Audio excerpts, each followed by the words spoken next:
দুবার বিশ্বকাপে অংশ নিলেও এখনও জয়ের স্বাদ দিতে পারেনি কানাডা।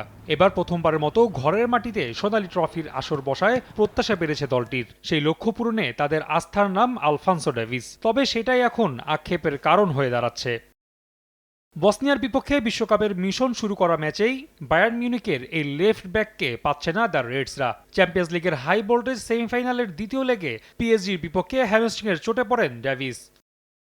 সেই চোটই বয়ে নিয়ে এসেছেন বিশ্বকাপে। পরিস্থিতি বুঝে উঠতে বৃহস্পতিবার তার এমআরআই করানো হলে না খেলার বিষয়টি নিশ্চিত হয়, তবে খুব শীঘ্রই তাকে দলে পাওয়ার আশা কোচের। Marcelo had an ACL. এটা বেশ দুঃখজনক যে আমাদের অধিনায়ক আমাদের সেরা খেলোয়াড় ইনজুরির কারণে খেলতে পারছে না, তবে সে দ্রুতই সেরে উঠবে।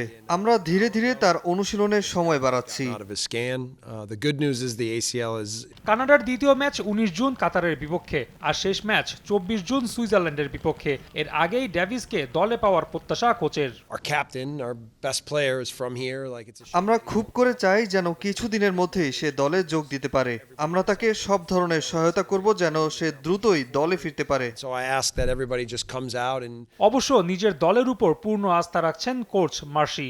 বাড়তি আত্মবিশ্বাস দিতে পারেন আক্রমণ ভাগে খেলা জোনাথন ডেভিস। দেশটির ইতিহাসে প্রথম ফরওয়ার্ড যিনি ইউরোপের ক্লাবের হয়ে খেলছেন। ইউভেন্টাসে খেলার সেই অভিজ্ঞতা বিশ্বমঞ্চে কাজে লাগাতে পারলে দলও পাবে বাড়তি আত্মবিশ্বাস। রাফি আমিন, সময় সংবাদ।